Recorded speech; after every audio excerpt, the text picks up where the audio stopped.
Well, I think we're getting about time to You said bang Roxann that was gavel, and hopefully we'll have a few more people show up. Tom, you said Roxann was 12 minutes, right? 12:15. Yeah, they're supposed to go at least 15, but they may have some questions after that. So Yeah, that's okay. yeah, We'll put not to worry, but you can put the green light We're on. cool. We're cool. In fact, we'll ask them when they would like Yeah, the right, lights when they come in. when they're here. No biggie. They should be here pretty soon. Edward is here. That's good news. Here he is.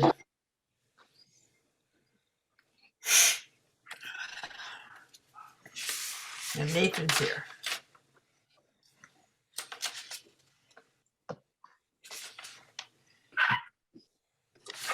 Okay, I think we're pretty darn close to, well, not quite. We got another couple minutes, I guess, but.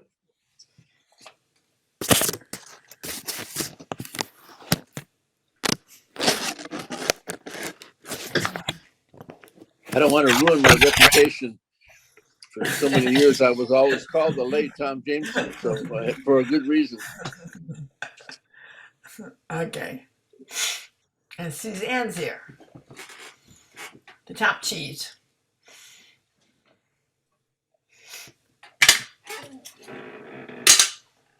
Or is it Wednesday? Okay, I think I see we can start on time. And welcome everyone to the Groundhog Day version of Speakers Bureau. I asked my wife if I had a groundhog tie, but she didn't seem to think I did. So I'll have to just deal with what I've got. So welcome everybody. So glad to have you all here. We're going to have a very fun-filled meeting and a lot of good information to be here. And we have I want to introduce my co-chair. Michael wasn't here last month. He had to miss, but Michael, you want to, the other QSs are going to get 5 minutes. You have that as much, or you're the co-chair, you get as much as you want. So Michael, introduce yourself. Thank you, Mr. Tom. Michael Ozier. I was a past district governor in 2013, 2014 in District 12. And now I belong to clubs in District 112, and I'm past international director from 2016 through 2018. And once you're international director, you're stuck forever in Toastmasters. The vision of District 12, and I'm sure Tom talked about this, our goal is to have people speak at that next level beyond the club where they can give longer, more, I call more interesting speeches of items that are in their passion and speak not just to service clubs, but actually get paid to speak. And when I was working for Riverside County, I tried to find QSs in other districts, founders districts and District 1, and pay them real money to come speak to our organization. Oftentimes it was the first time they'd ever been paid to speak, and we gave them real money. And I think that is part of our job, is to develop that higher level, I don't say higher, a different level of speaking, whether people want to become professionals, get paid to speak outside of Toastmasters. And of course, whenever I speak, I always talk about Toastmasters. And Tom, I was going to say, when I was working, because I retired October 1st, I spoke about how to build health into everyday life, find your why. Now I want to talk about, especially with the advent of COVID, I was on every TV station in LA, the Inland Empire, and in the Palm Desert area, and really how to speak to media to get your message across. And oftentimes the reporters would say, I told you you had 30 seconds, you took 29. How did you do that? And I'd always say, Toastmasters. Toastmasters. Mm-hmm. And they would go, well, we can tell because you spoke to the point, you spoke within our time frame, and you made it work. And that is such an important aspect. And then you see the chairs behind me. I said, you want the usual background or you want my chairs? And they go, no, those chairs look like you could be sitting there sipping a whiskey and being yourself. And that's really the trick, is how do you be yourself, get your message across, have people respect you, and to me, enjoy what you're doing. And I did all that the last 2 years of COVID. And I think there's an opportunity there for all of us to really talk about those items that are our passion.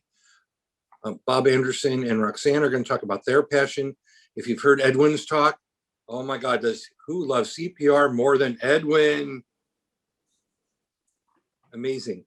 And Tom has also taught me a lot about having that passion to help the next group succeed.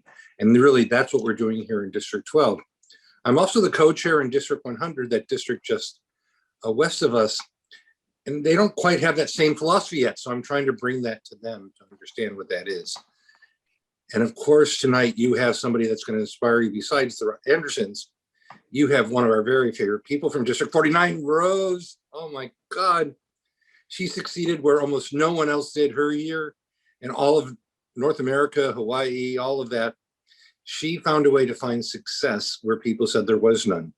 Please listen to everything Rose has to say, because all of you can find success just like Rose did.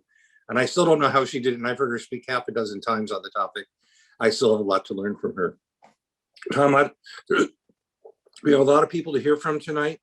Oh my, our favorite fire chief, retired fire chief from Lake County is here, Greg Scott, the first international director from District 12.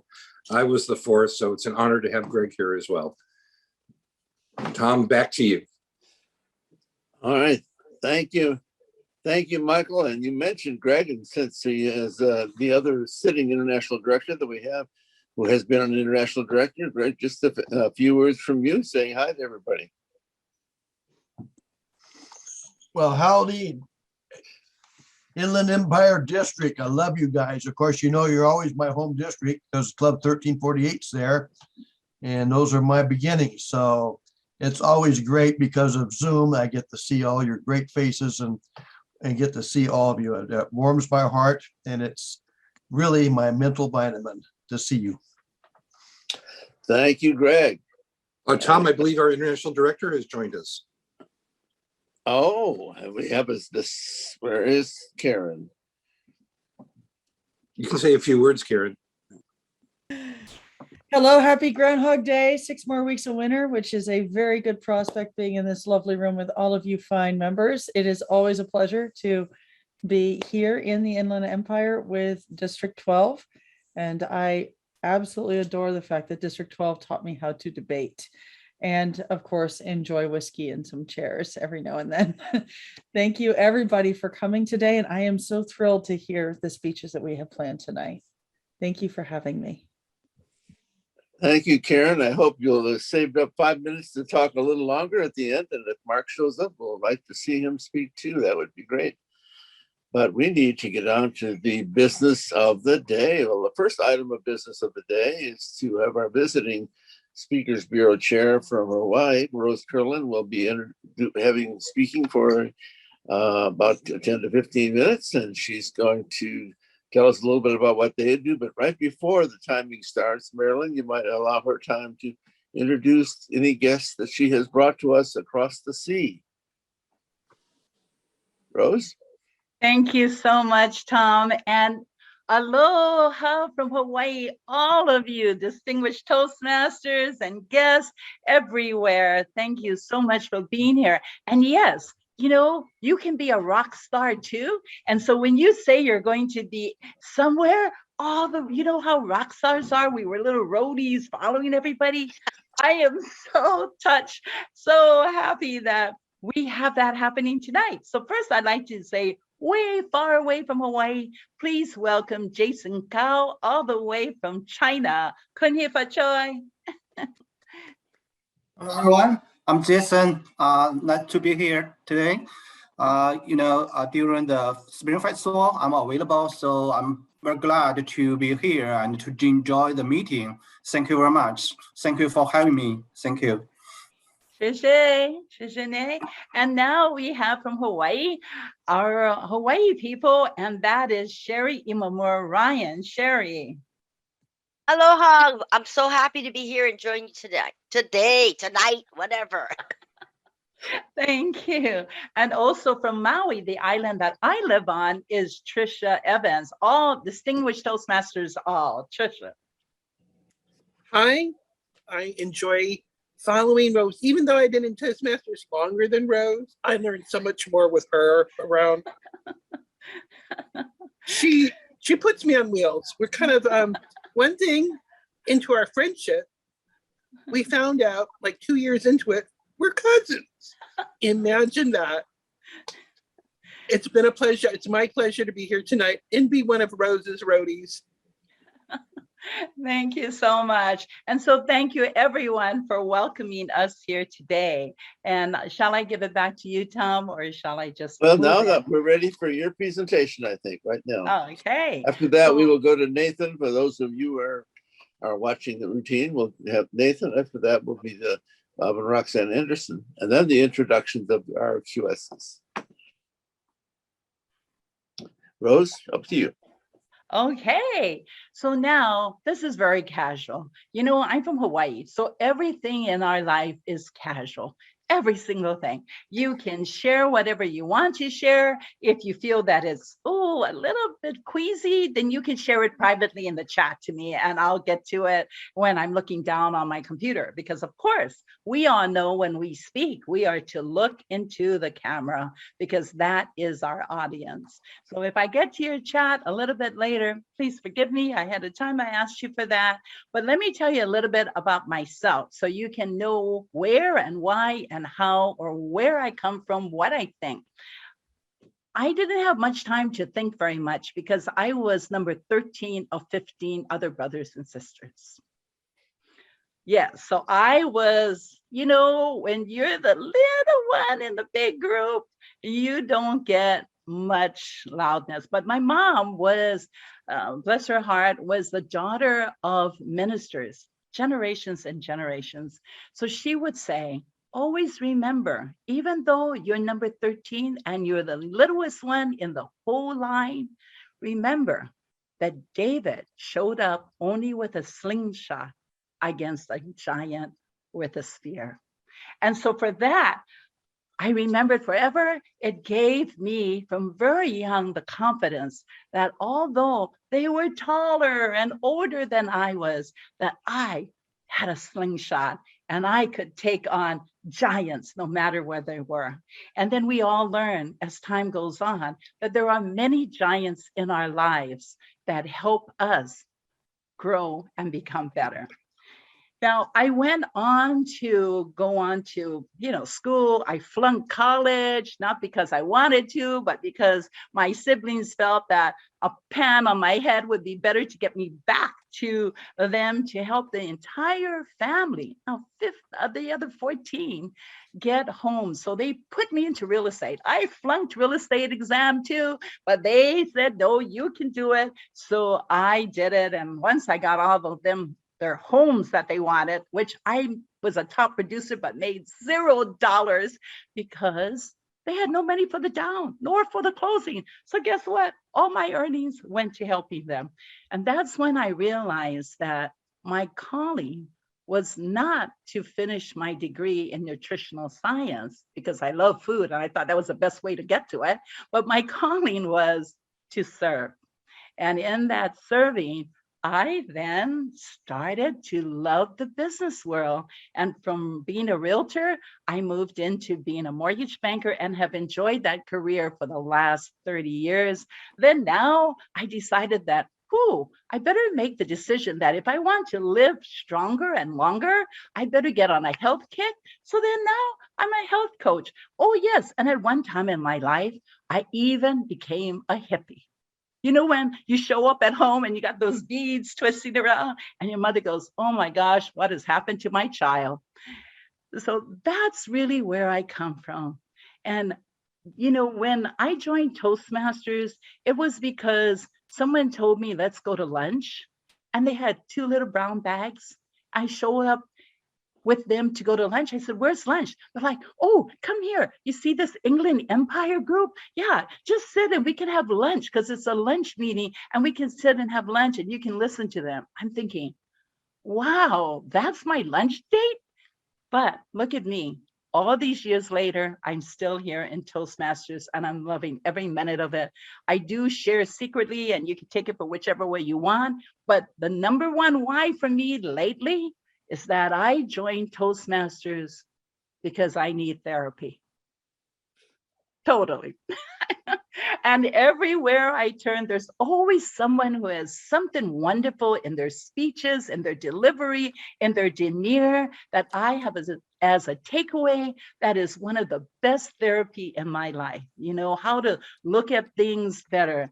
And so I want to share with you about what you're all aspiring to, or maybe you're already there. Maybe you are paid $10,000 every half hour to speak.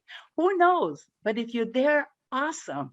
But what we're all here is about, is there a committee, a group of members where we all have like-mindedness about leveling up, as Michael shared, it to be the best that we can be as a speaker.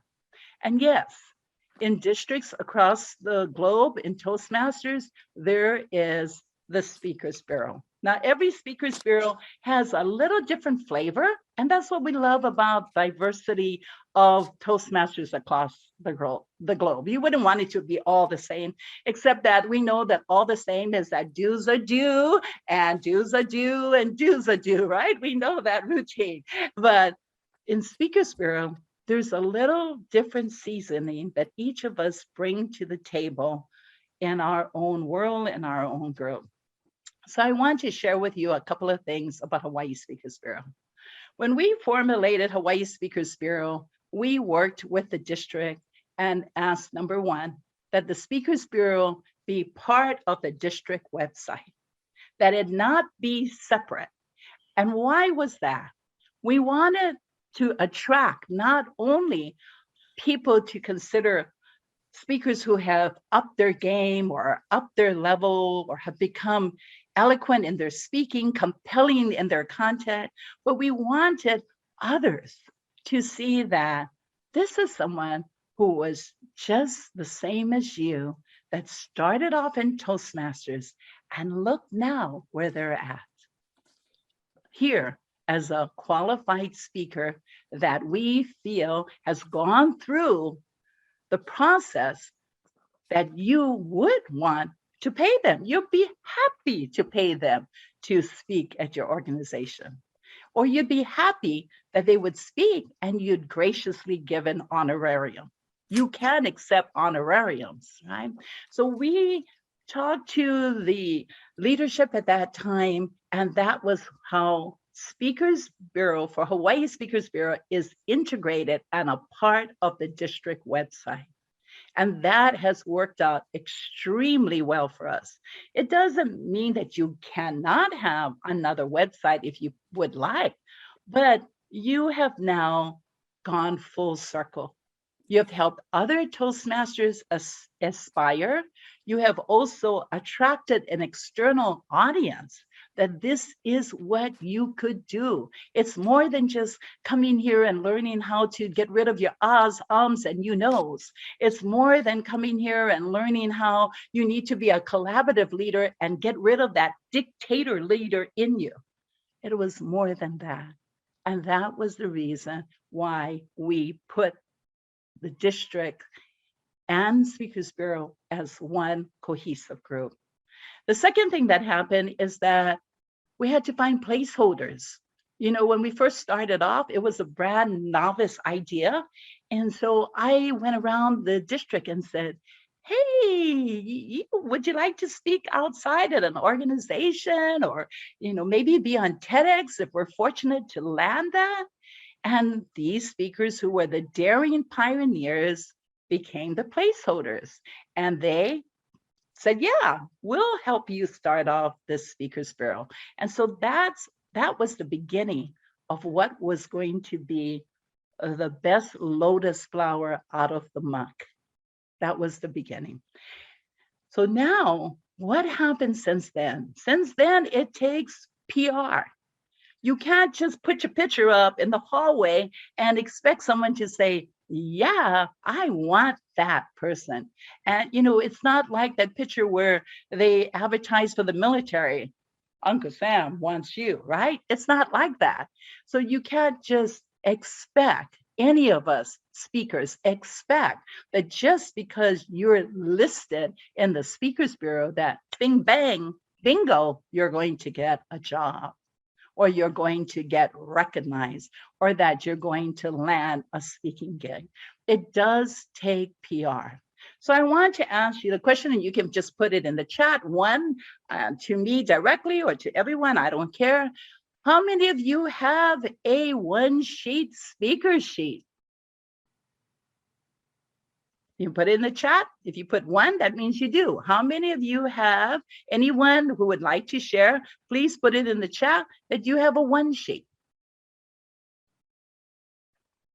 So now, many speakers I can see do not have a one sheet, and maybe you do not know what a one sheet is.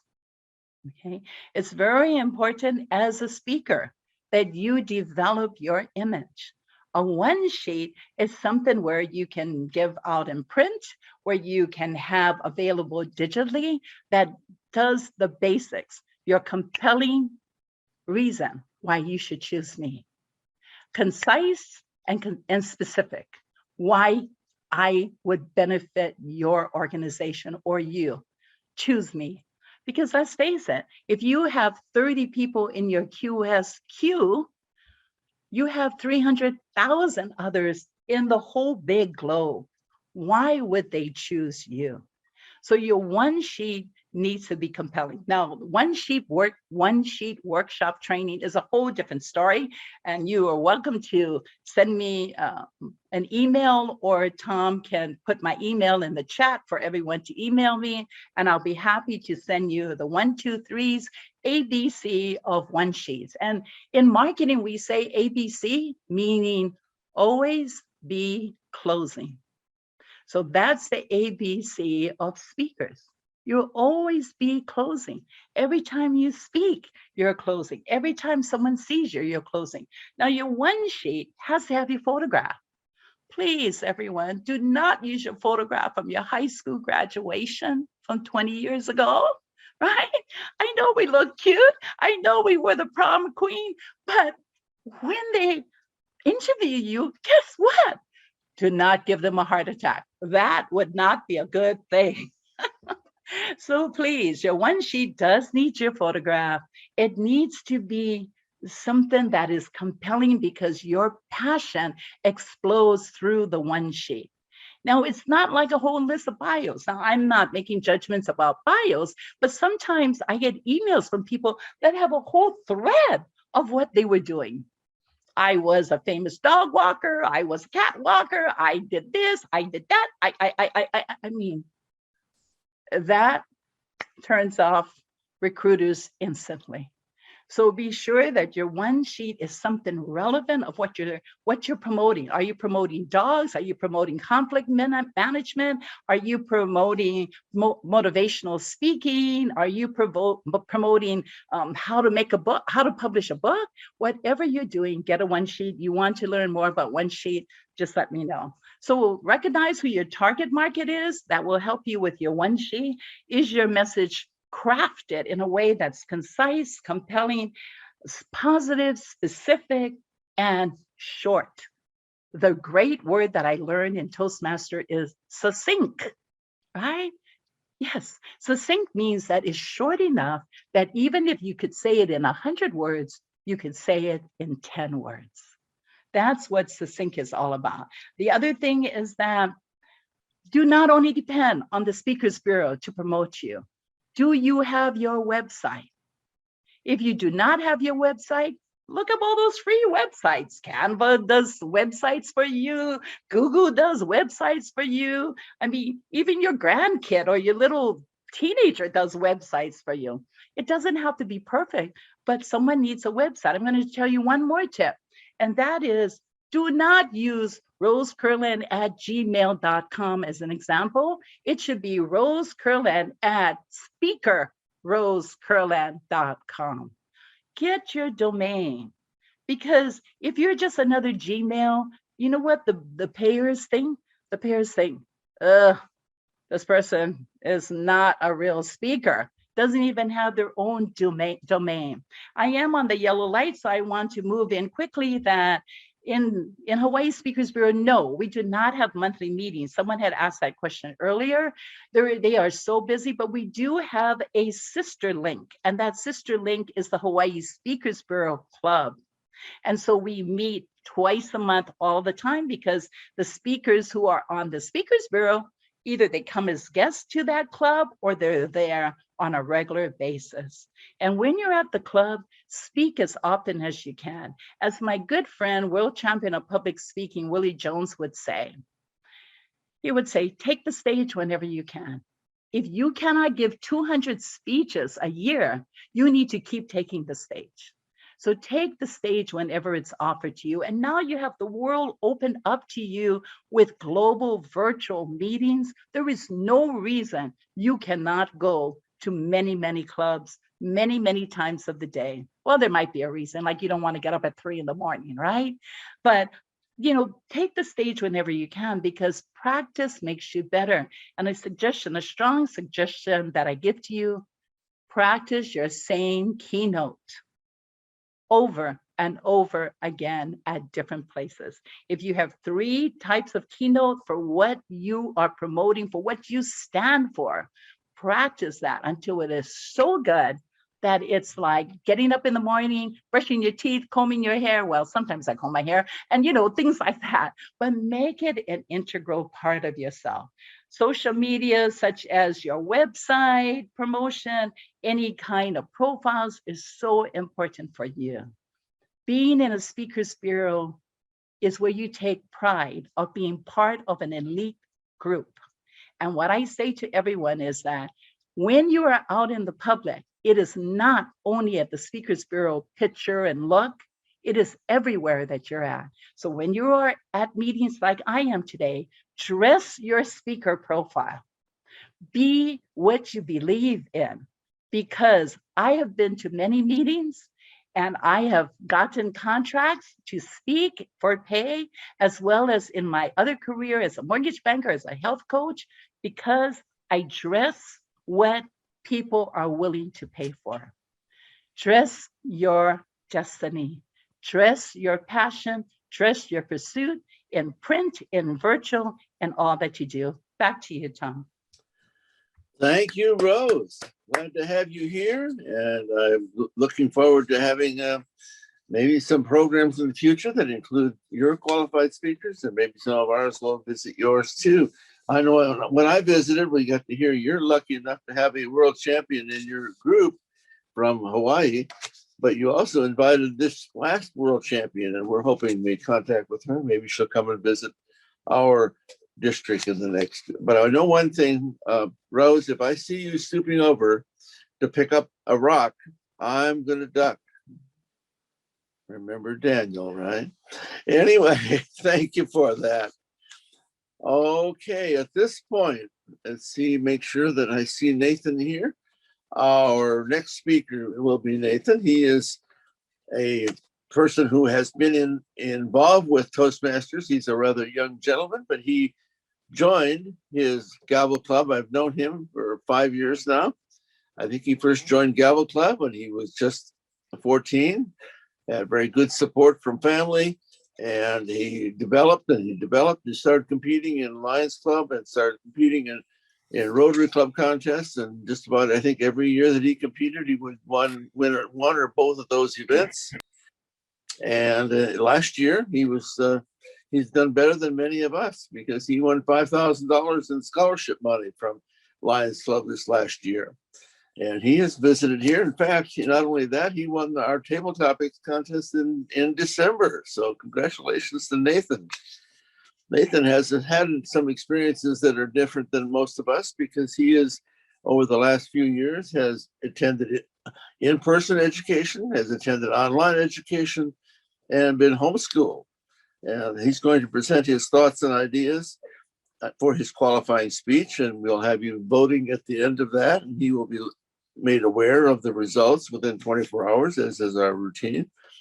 He has a few personal observations on the changes that have characterized many learning institutions as a result of the pandemic. And we will hear a new way of learning from someone who has been there, as is his title, the shift of educational methods in a post-pandemic environment, a person I am very proud to be his sponsor and mentor and coach for this event, our Nathan Son. Nathan? 3 years ago, I dissected a frog for a high school biology class. It was a very educational but messy experience. And one thing that I do know about it is that that event will always be a cherished part of my educational experience. One minute, the teacher was going over pictures and diagrams, and he was explaining to us how to dissect a frog.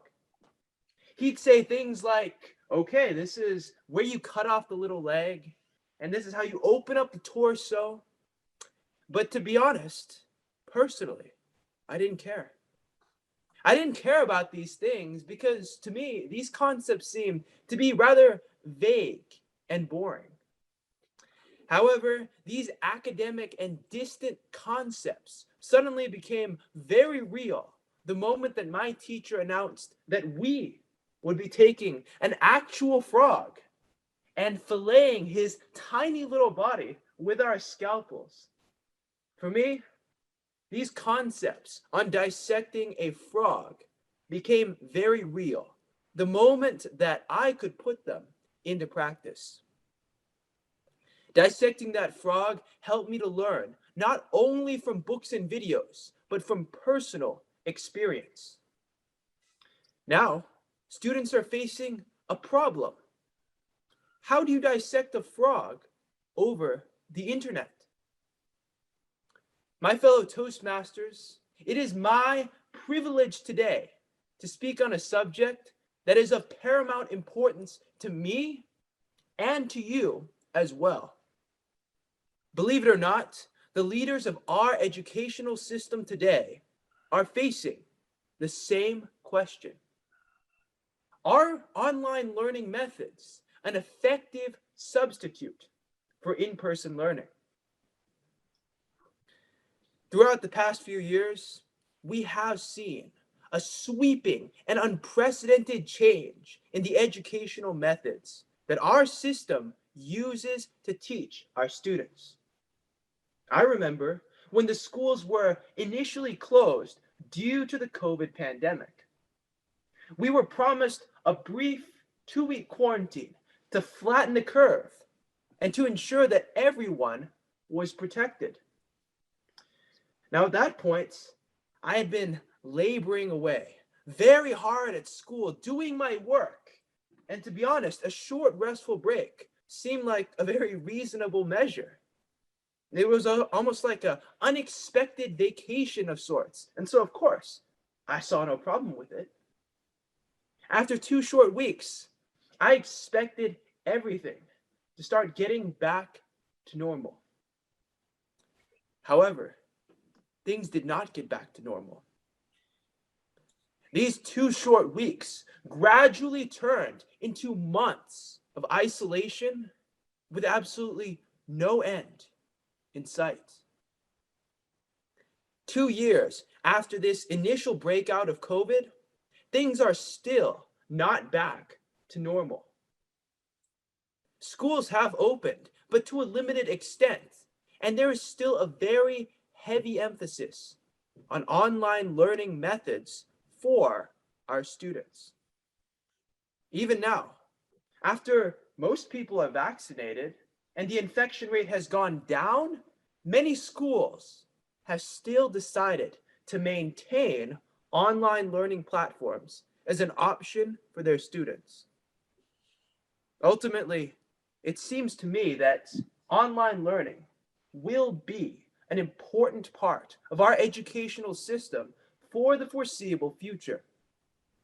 Therefore, it would be within our best interests to understand this procedure and to make it as efficient as possible. In addition to citing evidence and studies from many prominent sources, I would also like to present my own personal observations of the online learning system in both high school and college. Now, from the start, it seems that the move from physical to online learning has brought many advantages. But like any other system, it has to be constantly refined in order to make it as beneficial as possible for all students. I am always encouraged by what Einstein once said, that in the middle of difficulty lies opportunity. When confronted with failure, the best thing that we can do is to see this as an opportunity for improvement. It seems that one of the greatest benefits of distance and online learning is efficiency. Current technology allows you to reach thousands of people all throughout the world. Distance is no longer a barrier to effective learning. I recently hosted a presentation by a very famous historian all the way in Washington, D.C. He gave a speech on ancient Greek philosophy and somehow managed to make it entertaining.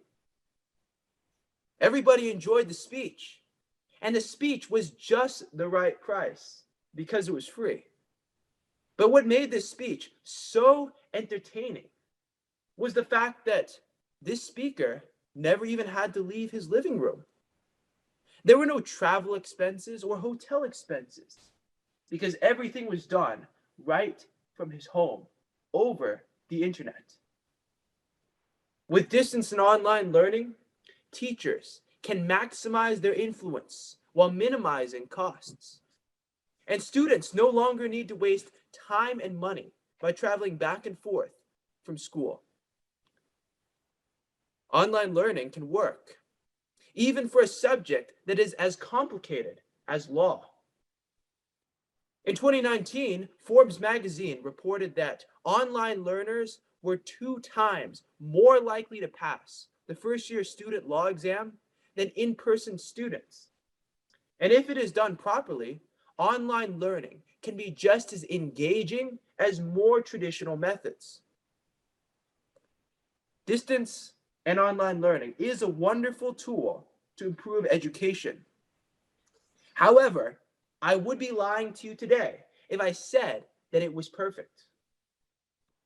You see, one disadvantage is lack of access.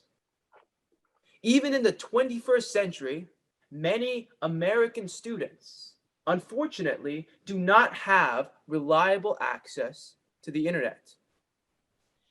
A recent 2021 study conducted by the University of Southern California revealed that many low-income households in California have limited internet connection.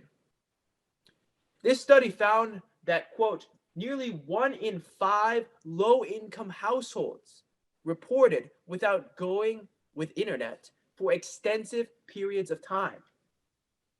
1 in 5 low-income households said that often their internet was not accessible to them. Online learning only works if you can go online. And this lack of technology unjustly robs many students of the opportunity to learn and to receive an education that will benefit them for the rest of their lives. Online learning also damages the social needs of students. Last year, CBS reported that a young boy from Sacramento, California, became a victim of depression. He shot himself in front of his teachers and classmates during an online meeting.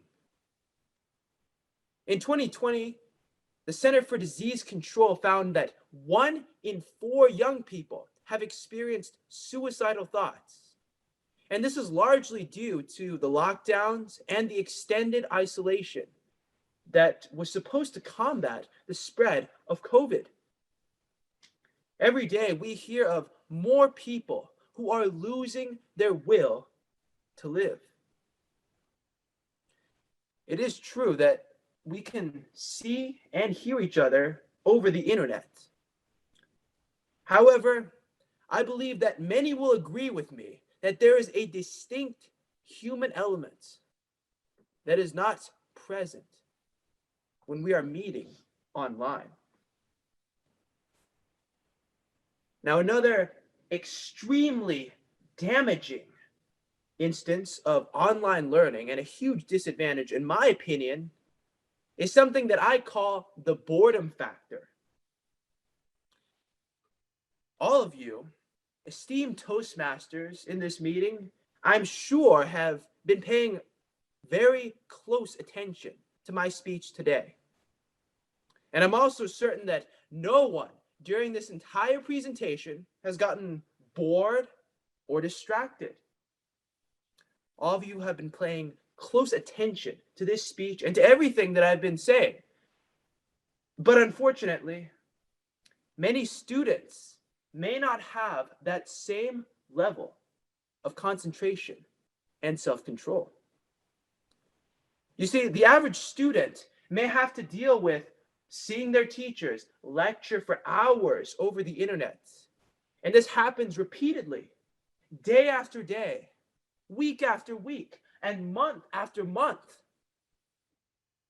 They have to repeatedly deal with this. And for many, the temptation of looking at videos on the internet or maybe checking their email is just too great. This is what happens when we go to online learning. There is a definite boredom factor that is present. To be perfectly honest, while attending school is primarily an educational endeavor, it appears that there is definitely a strong social component as well. We learn to work creatively with our classmates and ultimately to grow as individuals. And it just seems to me that this experience is not the same when we communicate virtually from our living rooms while staring at a screen and speaking into a microphone.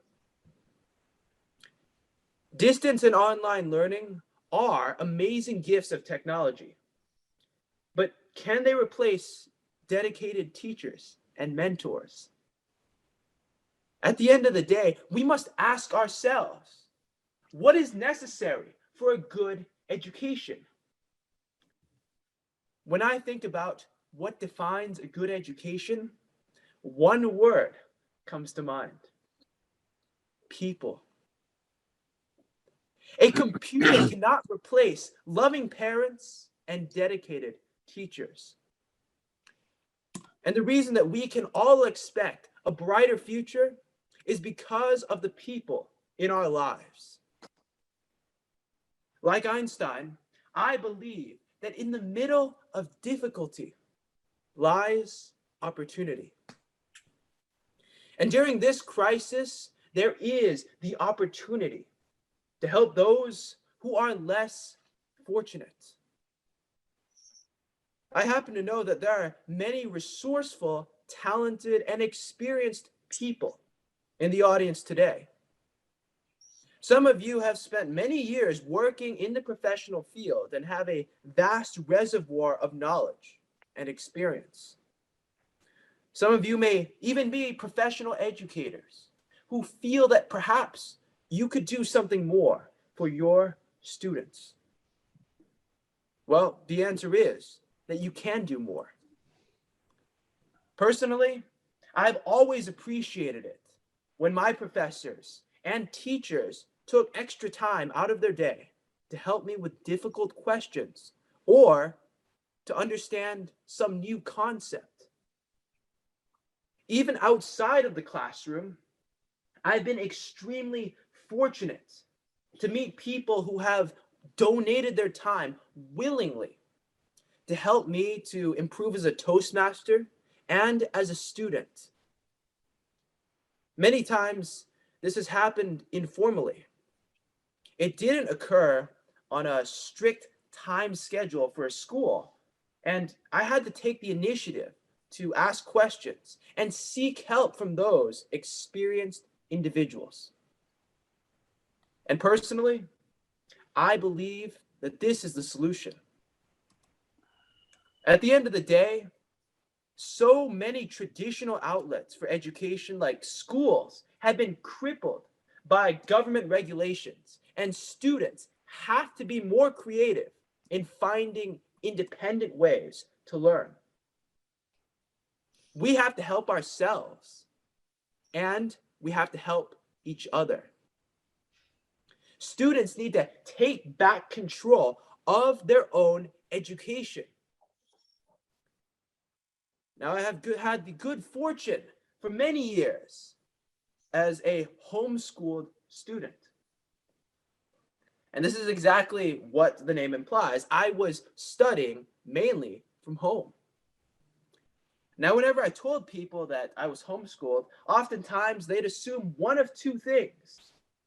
They might think to themselves, oh, look, this is a kid who's homeschooled, so obviously he doesn't have strict academic schedules. He doesn't have to worry about doing school. He can just play video games. He can look at the internet, and he can just waste time all day because there's absolutely no structure.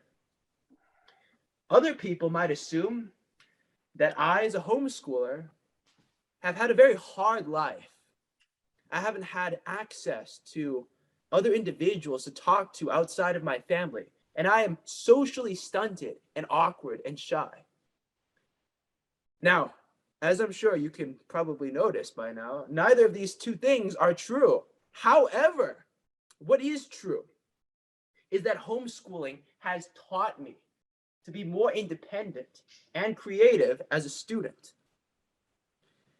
Whenever I needed more information on certain things, I didn't have the luxury of simply going to my teacher. I had to look at books and go on the internet, watch videos to learn things. And once again, I believe that this is an integral part of the solution. We as students must become more independent because, as I'm sure you've probably noticed, everybody is more or less homeschooled because now we're all stuck at home for the most part, and we have to look at the computer. We don't have access to the schools per se. Some of you in the audience may have expected me to give a revolutionary idea that will immediately eradicate all of our educational problems right this instant. But that just isn't realistic. COVID is not the last crisis that our educational system will have to face. But in spite of these difficulties, we will emerge triumphant as long as we diligently continue to find better ways of improving the lives of our students. Our system of online learning is far from perfect. It has many pros and cons, and it must be improved in order to ensure that the education of our students is as comprehensive and as beneficial as possible. Nothing is more important to learning than dedicated parents, teachers, and students who strive to improve themselves and to help others. If we want to change in our education, that change must start with us. Always remember that you have the power to seize opportunity in the middle of difficulty. Mr. Jameson, over to you. Thank you, Nathan. And this is where we get to skewer, get to make suggestions for our speaking candidates. And I will be asking first. We have about, maybe you can give me a timing on this, Marilyn, of about 10 minutes. This is typically, if we really need more, we can take more, but we want suggestions from our QSs first. And then when they are through making their comments, then we will see if there's enough time for any others to add their suggestions also. So I will, if I don't see a hand, since I don't have all of the faces on my screen, if you're a QS and you have something to say, either raise your hand. If I don't see a hand, and I don't call on someone and you're anxious to give a point, let's go ahead and have you speak up. So who would like to be first?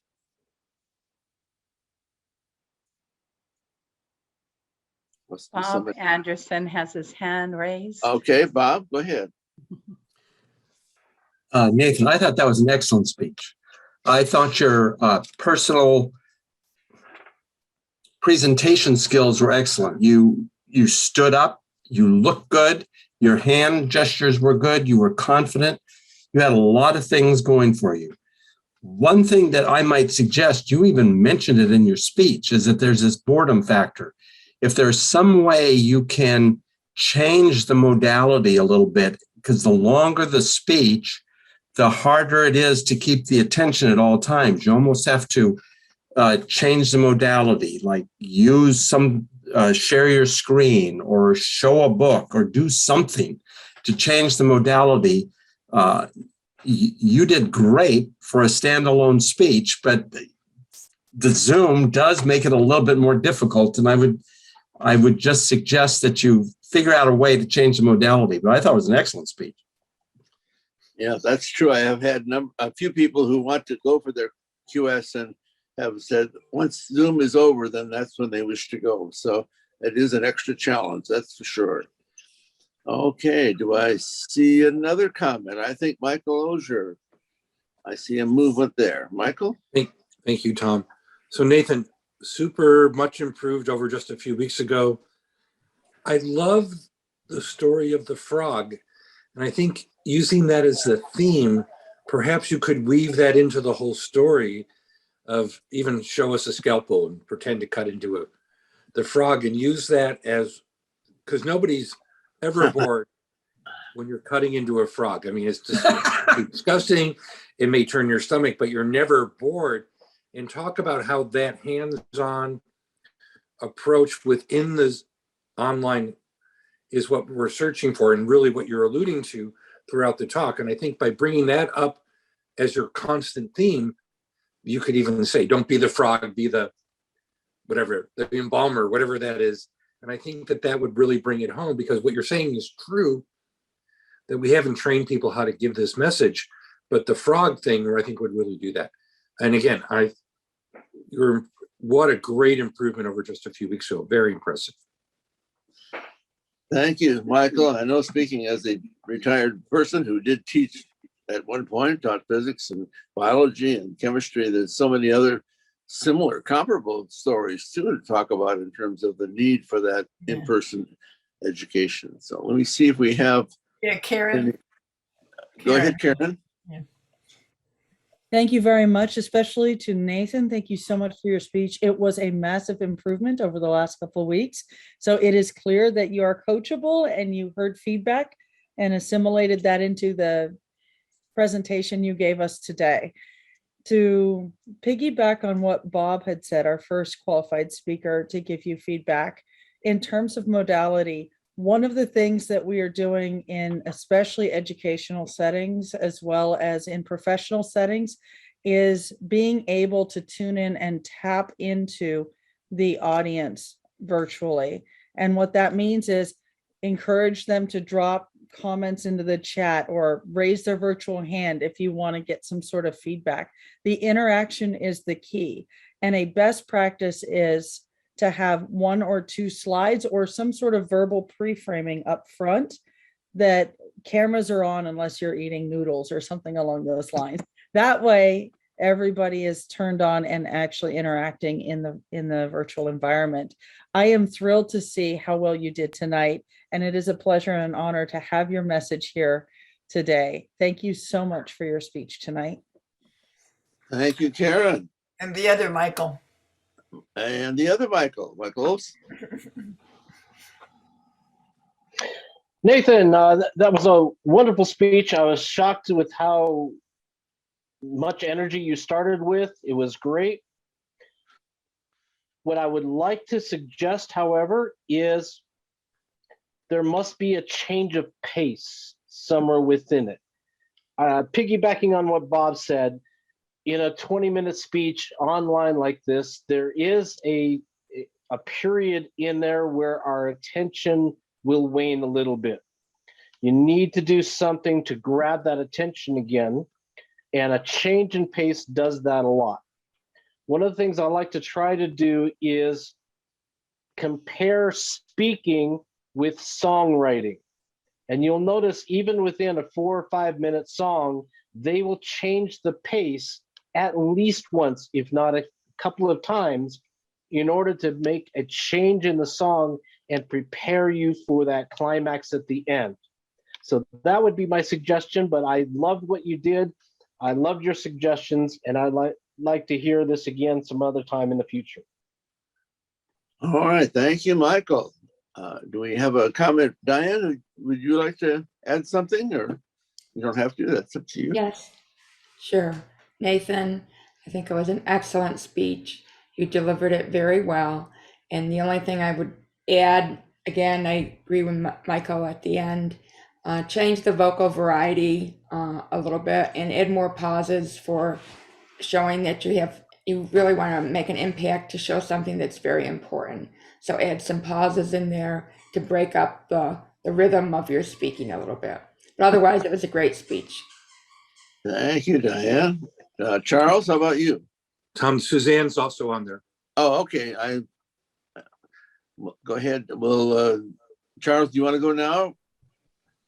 And talk about his speech? Yeah. I thought it was a very good speech. I heard it the other night, the second time I heard it. He has improved so much. He has so much to offer from that standpoint. And I look forward to seeing him be out into the public and sharing that speech. Okay. And Suzanne? Yes, thank you, Tom. Nathan, good job. For me tonight, to reiterate what the others have shared, is I need to see you move a little bit, even if it's just coming close to us, engaging us, asking a question, and pausing. Let us grasp, because you just came out there with all the facts, amazingly a part of your speech. But pause and let us take it in, ask us some questions, move just a little bit and polish this up. You have great content, and your conviction with your content is a match for this delivery. So just a few things to polish it up. Thank you, Nathan. Thank you, Suzanne. Anyway, I want to make sure by a teacher, so that you're going to hear a comment from a teacher, from Suzanne Leonard. And I would normally call upon Ed toward the end, and this is toward the end, but I do want to call on Connie, because she and I worked with him quite a bit, so she'll be anxious to hear her comments also. But Ed, would you like to go next? Certainly. Thank you, Tom, for the opportunity. Yes, I did hear Nathan speak Friday night. And Nathan, you've definitely made some improvements, even in that short period of time over the weekend. So I applaud you for that. I want to reiterate what was said about the different modality and also use of your space. Even though it's the screen, you can take advantage of more dimension by coming. You have so much room to work with standing back as far as you are. You can come quite a bit closer to the screen for some dramatic effect if you need.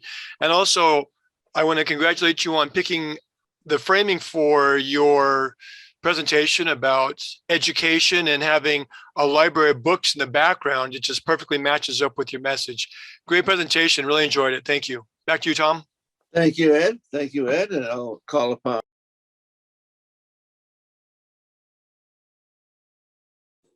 I think you called on me, but I shared with Nathan. Nathan, I was very impressed by your presentation. I've heard you a couple times, and I only see improvement from what was actually quite a great presentation the first couple times I heard it.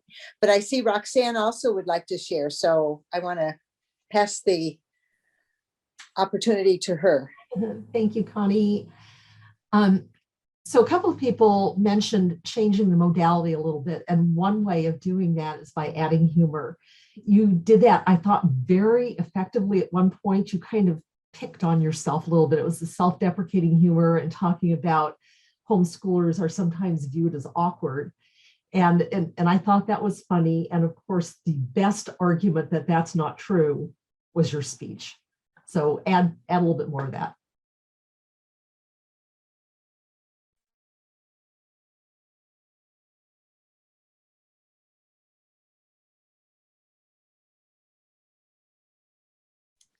Tom, you're on mute. My wife must have done that. She's out of habit. No. Tom, I see Greg. I see Greg wants to speak, and maybe Rose could speak. Oh, yes. Well, let Rose. I see Greg. Okay. And I'll just say that I am particularly proud of how well you've grown and all that you've learned and the ability to speak. When I was 19, I would have been hiding under a table someplace if someone called on me to talk for 5 minutes, let alone 20 minutes. So with that, we will go to our visiting Speakers Bureau Chair, Rose. Thank you so much, Tom. Thank you so much. I just wanted to answer the 3 questions that were chatted to me privately. And one is, what is the best speakers promotional social media? All of us should be on LinkedIn, because LinkedIn is your connection to the professional world, and we should all be there. So check out your profile of how you're doing it on your LinkedIn. And if you need help with that, please email me, because we're going through a whole phase of restructuring, including my own, of how to make your LinkedIn profile gravitating and captivating. The second thing is that someone asked, did the Speakers Bureau members ever make it to the TEDx stage? Yes, of course. Yes, absolutely. In fact, every single one of them, except one who chose not to apply, made it to the TEDx stage. And so we have had TEDx speakers. Now that's a big plus, because when you have TEDx speakings, that you are a TEDx speaker on your one sheet, and when you have it in your website, it's big. People think that that's the glory of glory, and they want to interview you and they want to talk to you. I can't stress enough to please be authentic, because people love realism. Believe it or not, most speaking assignments, they don't give a darn if you say ums, e's, you knows. They just want to know, do you have humor? Are you captivating? And will you help us go from 0 to hero in our production? Most of it has to do with production or becoming more aware. And the last thing is that I wanted to show you that we are in the process of upping not only the district image, but club image, but the Speakers Bureau image, because through the talents, especially through our club growth director, Sharon Kepler, we have tweaked a video so that we can let the world know. And I'm just going to show you a glimpse of this, and I'd like to be able to share a screen, which I need just a little bit of seconds here. But does anybody else have any questions? Because I really hate to leave people unanswered questions. Anyone in the meantime? Rose, can we I want to make sure we get everybody in. So if we want to save that until a little bit later, so we get all the people that were scheduled. Appreciate that. Thank you. Let me remind answer those 2 questions.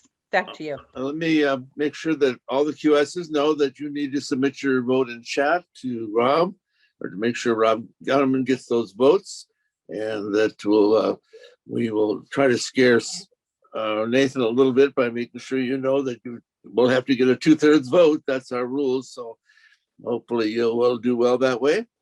And we have ready to go on to our 2 qualified speakers. This is, for those of you who haven't noticed, this is Valentine's Day month.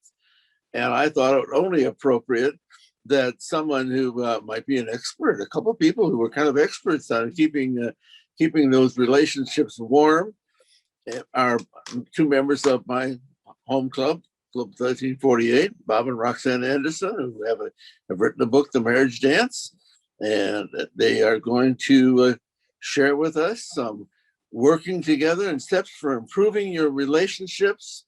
Bob and Roxann Anderson, take it away. Thank you, Tom. Before we start, we're going to need to have you do something. And that is, if you have anybody pinned, unpin them. You do that by hovering over the 3 dots on their box and unpinning it.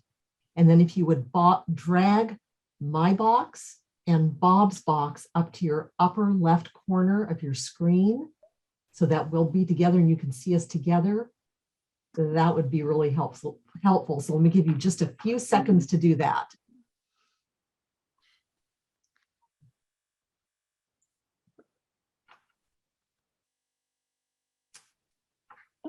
Okay. Bob likes Costco chicken. Actually, Bob loves Costco chicken. You know those giant $4.99 birds that Costco sells? I get them because I think they're tasty, they're relatively healthy, and they are great if you need to put dinner together really fast. You've got your main ingredient and you just go with it. So I buy them often, but we have a problem. Bob likes them so much, he can eat the whole thing pretty quickly. And time after time, I would go to the refrigerator at 5 o'clock, ready to put together a fast dinner, and the chicken was gone, missing, non-existent. And as you can imagine, that caused a little problem. I want you to think about something. I am betting there's someone in your life, someone you're close to, someone you usually like, but there is a recurring problem that keeps happening, and you keep butting heads on this problem. Do you have to either put up with the problem or walk away from the person? Or is there a way you can work through the problem and keep the relationship? I'm an attorney, and that morphed into being a mediator. So I love to help people resolve problems, and it's far better to do it by agreement rather than by using a third person. It's just far more efficient. And I like to deal with all kinds of disputes, probate, real property, business. I'll even deal with a Costco rotisserie chicken dispute. But it just so happens that the process of resolving a dispute is, generally speaking, the same. So we're going to try and give you 5 steps here tonight in order to go through in the next 19 minutes that will help you figure out a way of resolving your disputes and coming up with a solution. Step number 1 is pinpoint the problem. Roxann. So we're going to give you a motion for each one of these steps to help you remember. So step number 1 is pinpoint the problem. And I'd like you this time to all do it with me. Step all together now. Step number 1, pinpoint the problem. Sometimes you think you're fighting about something and it turns out to be a misunderstanding rather than a disagreement. So talk it through to make sure you've got a disagreement and not just a misunderstanding. Just clear up the misunderstanding and then the problem goes away. But sometimes you really have a disagreement.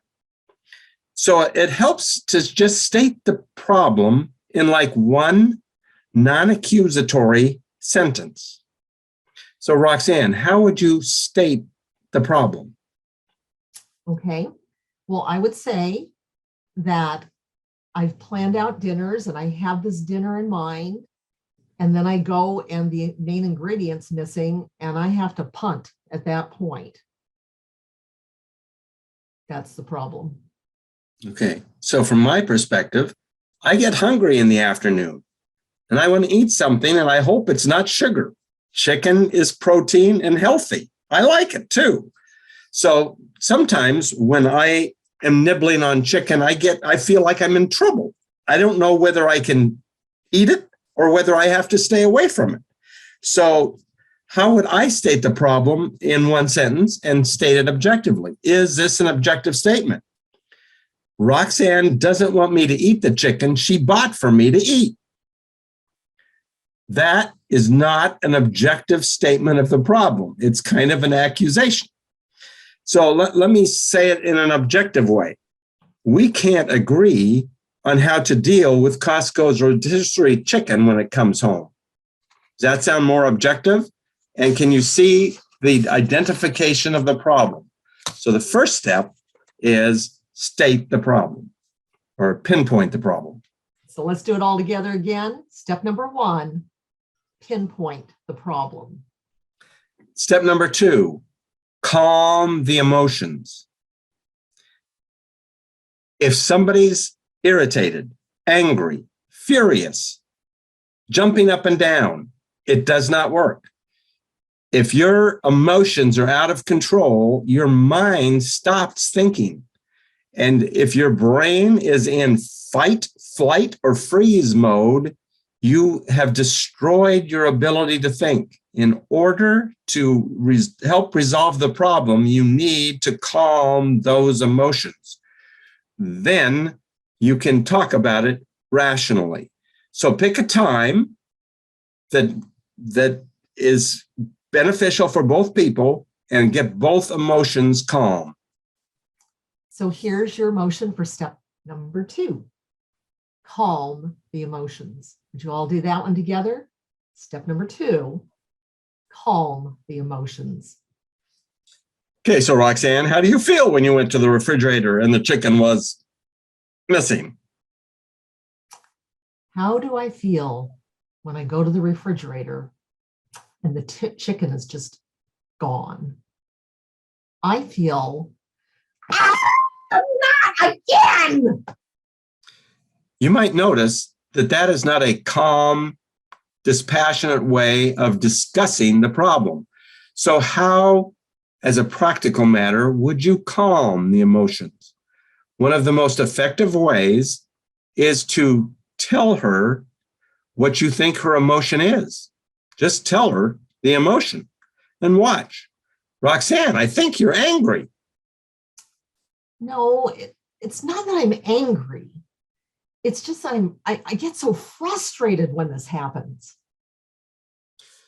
Could you see her becoming a little more calm?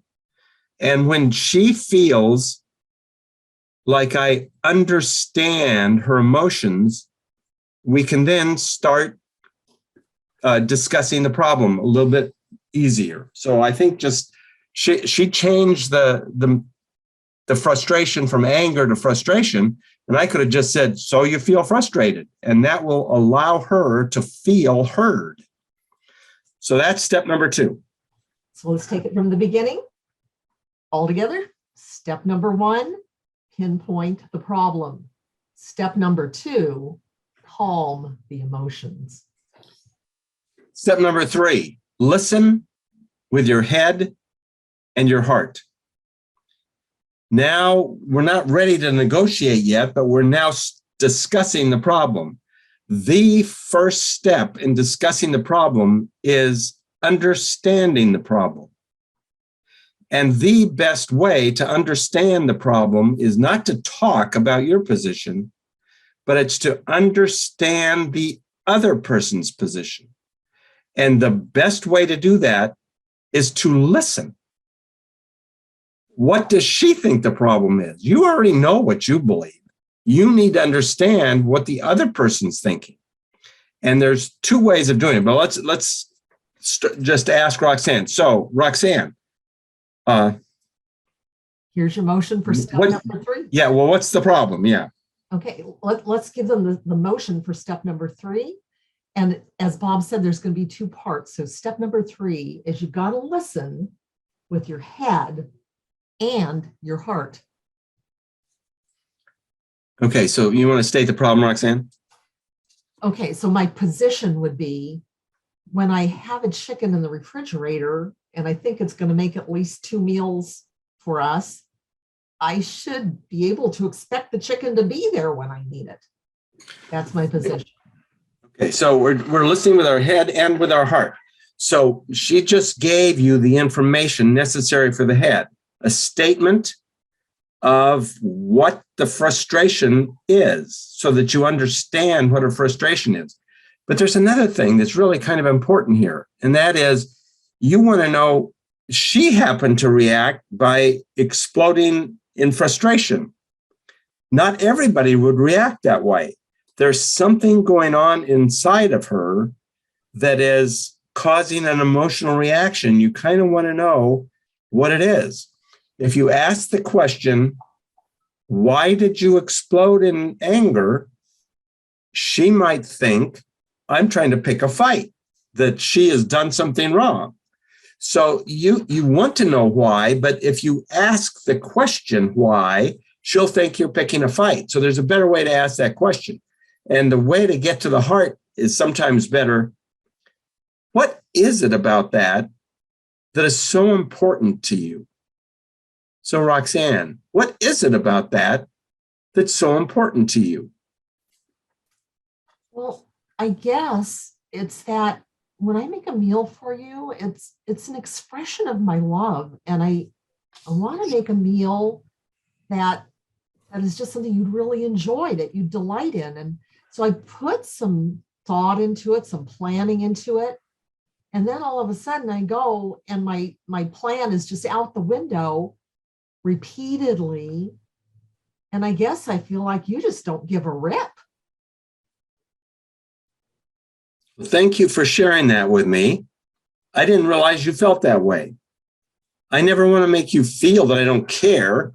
I would say my interest is that I always feel like I'm being attacked. I'm always in trouble. If I eat the chicken, I'm in trouble. If I don't eat the chicken, then I let it go. And I'm just always feel like I'm in trouble. And I would like to have a healthy food available to me to snack on. Is there a problem with that?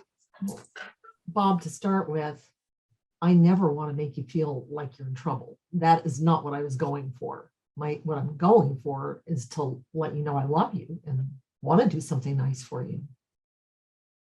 Okay, see how that works? We haven't even started trying to resolve the problem yet. We're still trying to just understand what the problem is from both people's side.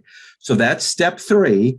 Listen with your head and your heart. So let's see if they remember all 3 of the first steps. Will you do it with me? Step number 1, pinpoint the problem. Step number 2, calm the emotions. Step number 3, listen with your head and your heart. Step number 4, now the negotiations start. Make a proposal. After you really understand what's going on, make a proposal that could possibly solve the problem.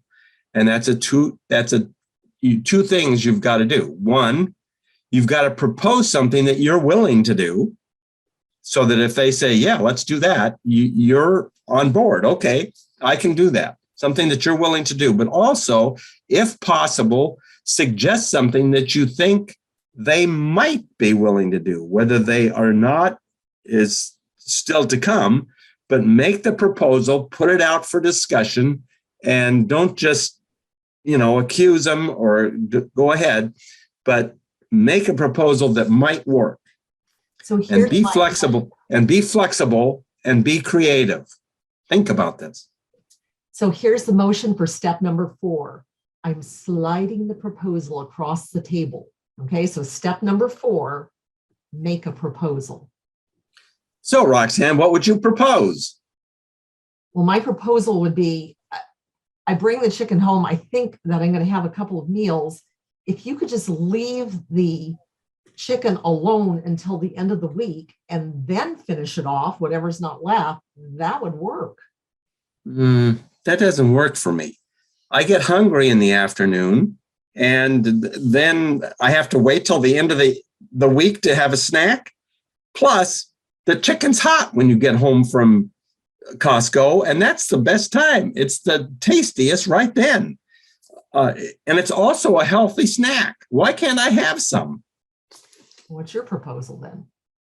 Well, why don't you tag the food that you don't want me to eat so I can have whatever I do want? Bob, I don't think you know what you're asking. For me to tag all the ingredients for the entire week, that's a big lot of work. And there's something else.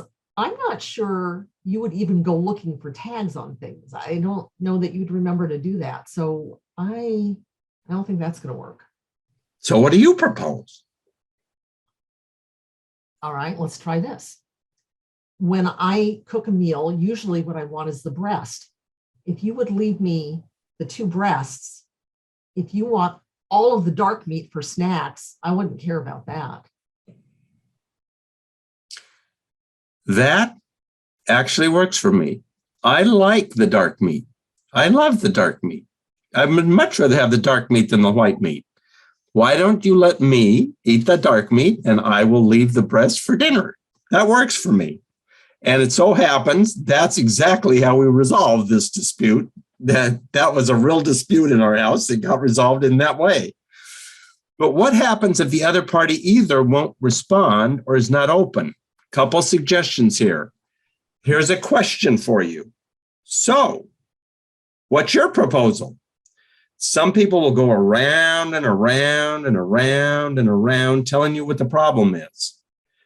Okay, after you hear the problem once and understand it, you are ready to move on. So keep this question in your mind. So what do you propose? And if they won't propose anything, then you're entitled to make another proposal. If the first one doesn't work, you can make a second one. You can make a third one. You don't just have to go back and forth. Just keep making proposals until something works.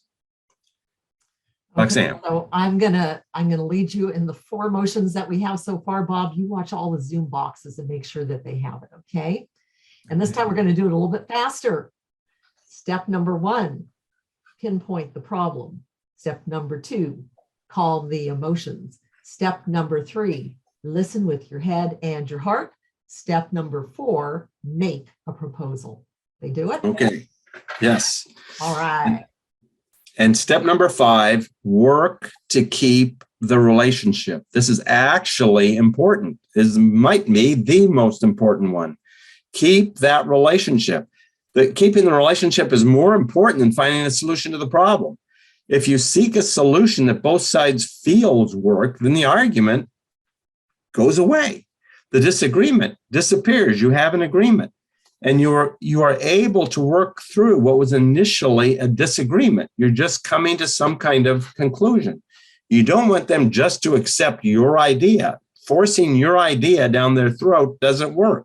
You need something that works for both people, but keep the relationship while you're doing it. So you want to do the demo? This is the most fun of the demos. Step number 5, keep the relationship. We all do that one with me. Step number 5, keep the relationship.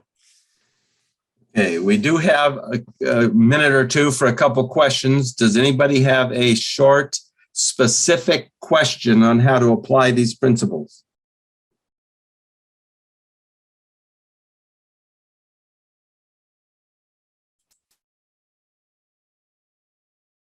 I believe we've answered all questions on dispute resolution.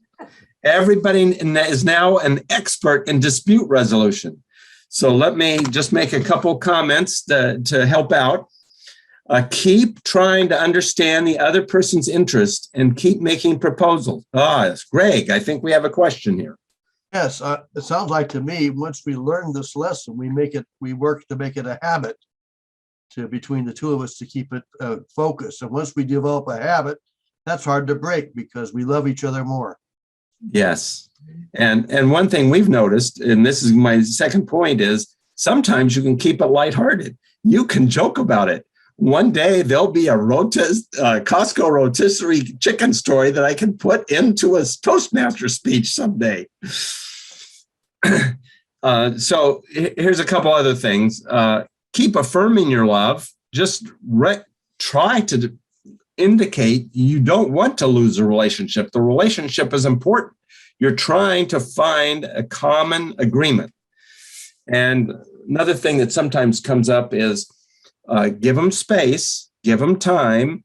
Sometimes one person's ready to talk about it and the other person's not ready to talk about it.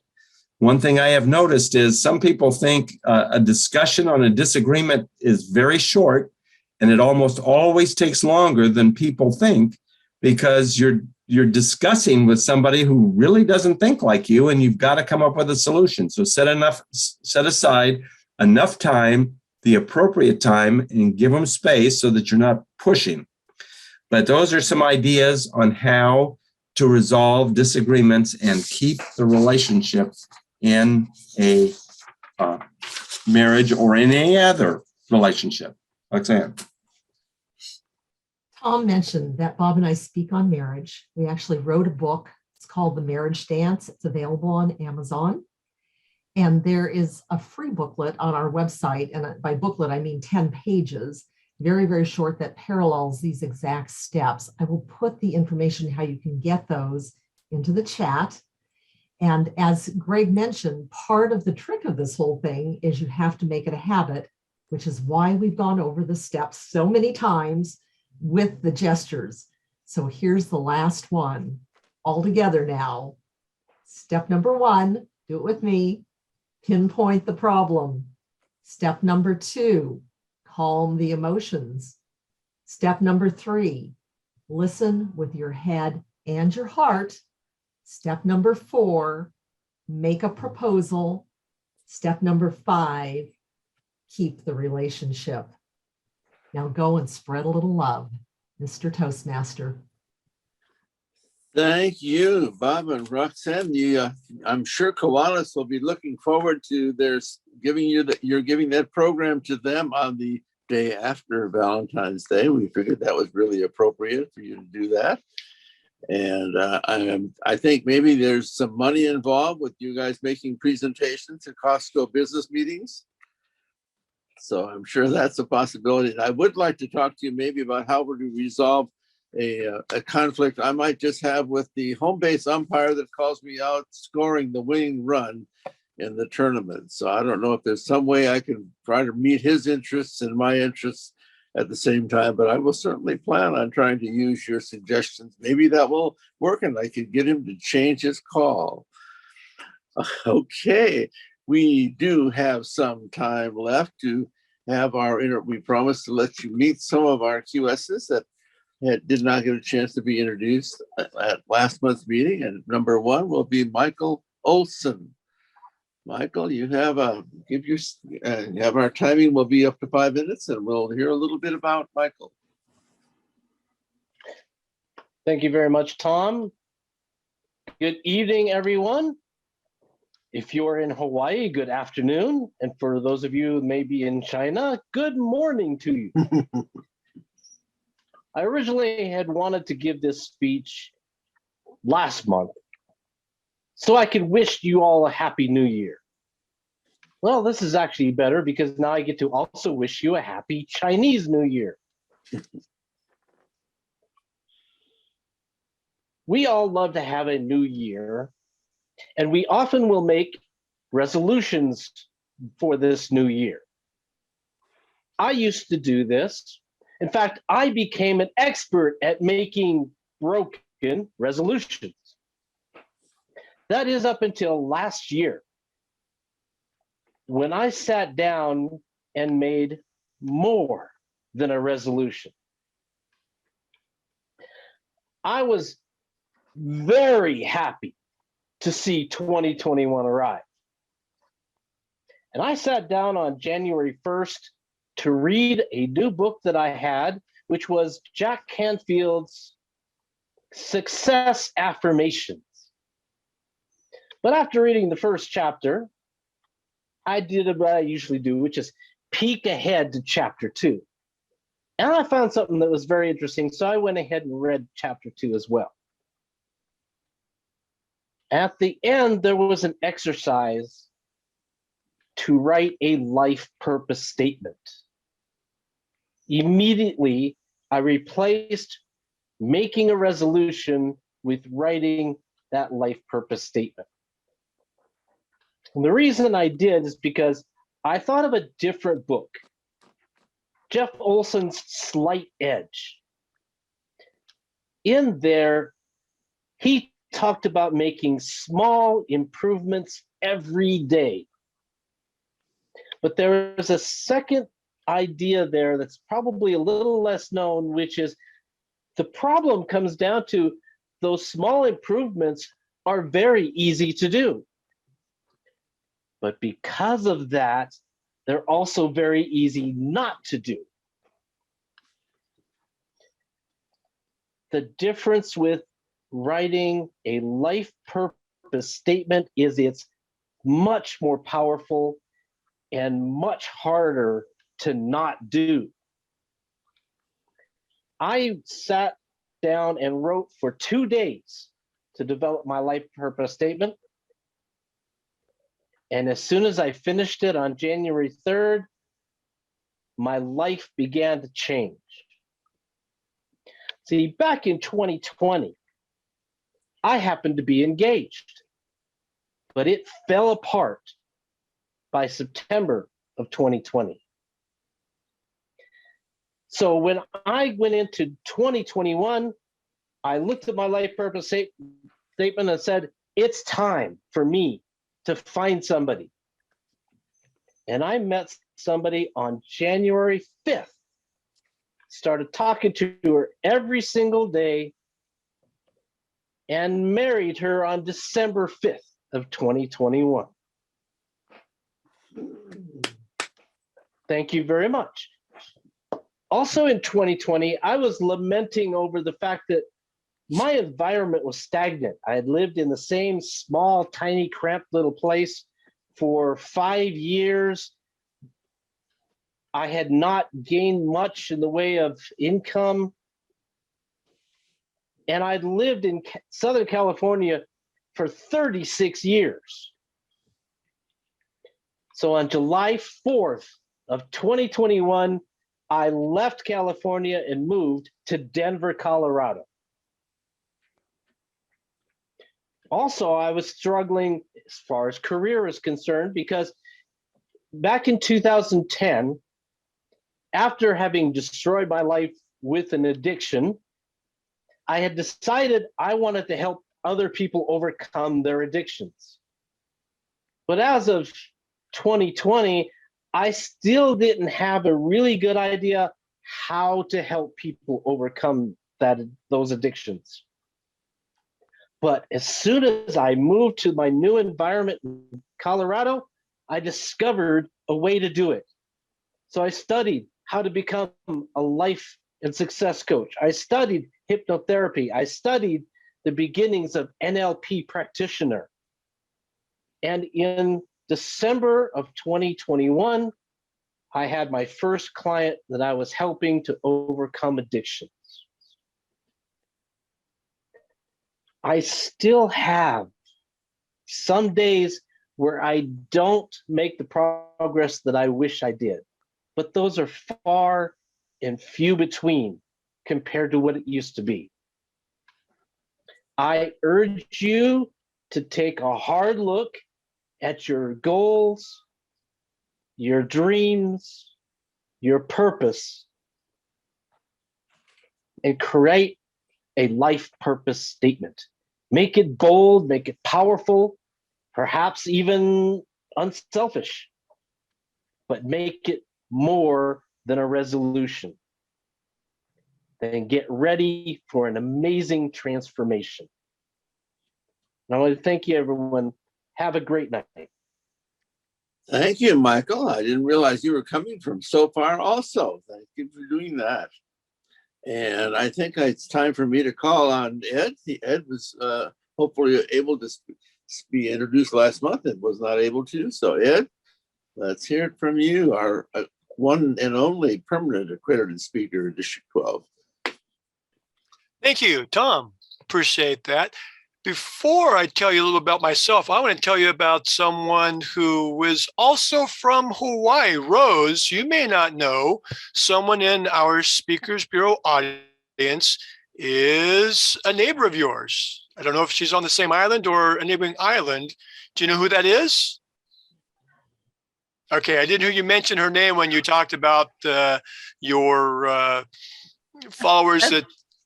That's Diane, isn't it? Yes, it is Diane Piella. Okay, our very own, even though she's from Hawaii now, she had been here in California and became a qualified speaker, and just yesterday joined our club Standing Ovation. So Diane, good to have you as a new member. So telling you about myself, Tom asked me to come on and talk about 5 minutes, almost like an icebreaker, I suppose, just tell you a little bit about myself. I could do that. I am an accredited speaker, as Tom said, a qualified speaker. I have given a TEDx talk. I've been a professional presenter. I've given over 9,000 public CPR presentations.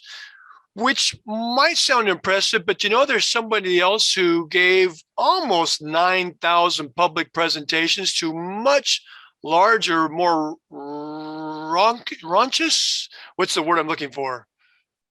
Vivacious audience than myself. Do you know who that would be? I think his total count was around 8,800 public presentations. I will say a person of infamy. I think Rose might know who I'm talking about. Who was that, Rose, who gave over 8,800 presentations? I'm going to let you have the honor.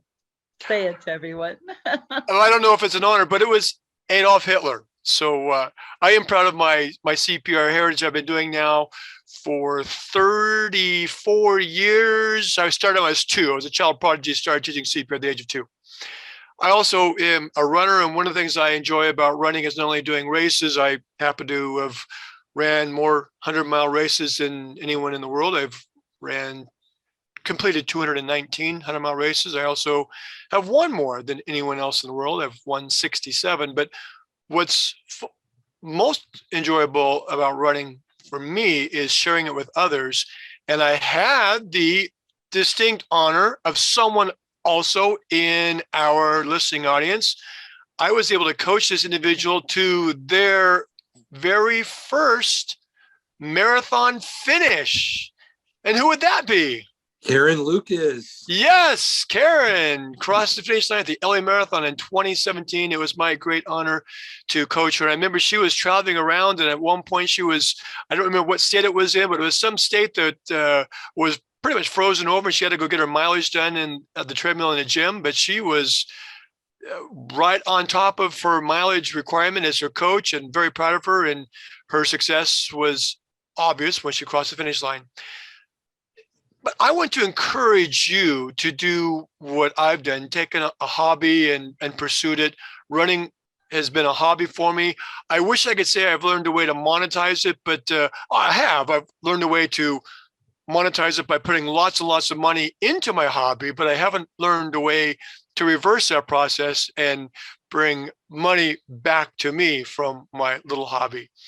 Today is Groundhog Day.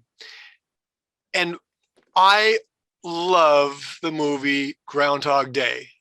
How many of you have seen the movie Groundhog Day? Bill Murray, Andy McDowell. And the thing about Groundhog Day is it takes an individual who's very narcissistic, Phil Connors, the weatherman, and he goes to Punxsutawney, Pennsylvania, to welcome the Punxsutawney Phil's what's it called? Prediction, but there's another word for it. Start with the P. Prognostication. Prognostication. Thank you for that, Michael. Got my tongue all tied up there. It's a great thing about Toastmasters. We help each other out. But he was giving his say it again. Prognostication. Prognostication. I don't know why I'm getting so hung on that word. Prognostication. Anyway, he was giving his prediction for would spring come early on February 2nd, or would it be another 6 weeks until March 21? And it was Phil Connor's job to go and give a little human interest story. But he was a very narcissistic individual, only thought of himself, and he got stuck in a loop of repeating the same day over and over and over again. And that, of course, was Groundhog Day. If you know how the story ends, he actually transformed himself into an amazing individual who, by the end of that long day, exhausting day, he had saved at least 2 individuals, one kid that fell out of a tree, and another individual was the mayor who was choking on his dinner. But he also won over his love interest because he showed interest in others. And I would encourage you, if you haven't watched that movie recently, go back and watch that movie, because one of the things that he demonstrates is how important it is to take a real, true, heartfelt interest in other individuals. You want to deal with discussions that aren't going in the right direction, like as a couple, well, if you have a true interest in the other person, it makes it much easier, I think. You're on the same playing field. And so my encouragement to you is follow your hobbies, whatever your hobbies might be. As Connie pointed out in a meeting I was in on Friday night, that January was National Hobby Month. And pursue those hobbies and continue to do those hobbies if they bring you joy over and over and over. And you never know where they might lead. My hobby of speaking led to becoming an accredited speaker. My hobby of running races led to setting world records and helping others. And my hobby of collecting books has actually taken me to a path where I'm starting a second business and used book sales. It's very small, just getting started, but it's a hobby that I've been pursuing. So that is what I would like to leave you with. The message is whatever hobby you've maybe put aside, that dream or goal that you've maybe had that maybe you can't think of it in the larger scale, just think of it maybe as just a small hobby and go and pursue it, just maybe a little bit today, and then a little bit tomorrow, and a little bit the next day. And before you know it, as Malcolm Gladwell spoke about in Outliers, maybe you'll have 10,000 hours in and you'll be able to carve up ice into an angel and speak French fluently and be able to throw cards into a hat and play the piano like Phil Connors in Groundhog Day. Back to you, Mr. Thank you, Ed. Very impressive. But I'm sure that that most of you were struck by Ed, thinking that he must be a bright, intelligent guy, and that he forgot to tell you that he also has won the most races in Death Valley at 100 miles. And so that he may not be as smart as he looks. I'm not sure, but that's pretty amazing. The tenacity that it would take to be able to win that. What's the name of it again, Ed? It's called Badwater 135, and I would love to be able to take credit for winning that race, but unfortunately, I have never won that race. I have ran it 10 times in a row, but the closest I've come is 13th place. Okay, but you ran it more times than anybody, is that? No, there's a few people who have even ran it a few more times than I have, actually. Okay. Well, you live to tell about it. That's the important part. Tom, I have one quick story about him, and I believe it's true. Is he once did a race and a speech contest on the same day. Is that correct? I actually did, and I will never forget it because it was my 46th 100-mile win, and I lost the speech contest because my time was 7 minutes, 30 seconds, and 46 100ths of a second forward. Okay, it's just like everything else. Timing is everything, right? Okay. All right. Now, I may need the advice of Bob and Roxann on this because I'm going to call on my wife without having warned her to give her introduction of herself. So I may need to bring in a consultant to help me resolve our difficulties after that. Connie, you're on for up to 5 minutes. Bob, Roxann, I don't remember Tom telling me he was going to call upon me this evening. Shame on you, Tom. My hobby, it was mentioned that last month was National Hobby Month. My hobby, I guess, is writing. I've written and published a book, very proud of that because it is not an easy feat. It's a little book called Dating and Mating, Wit and Wisdom on Love and Marriage. I was surprised that that was my first book published because actually I thought it would be a children's picture book. I've always enjoyed reading to students. I'm a retired elementary and special education teacher. However, since I'm not the illustrator, that presents a big problem. It's a children's picture book. So what I have currently are a lot of books that are kind of on the back burner. And I think they'll be a lot of fun, but I have to work on this whole thing. Do I try to go traditional publishing or self-publishing? And it's quite an involved and tricky business to be in. speaking of tricky, I'm going to read from my book and talk about writing and publishing, which I think is an area of interest for lots of people. Up at our local library, we have a Fit After 50 exercise group. I've been doing that for quite a while, and I asked the librarian, do you ever look for people to share from their books, to give a little presentation? And she was quite excited to have that happen. So this Saturday afternoon, I'll be presenting there. Now, here's the challenge.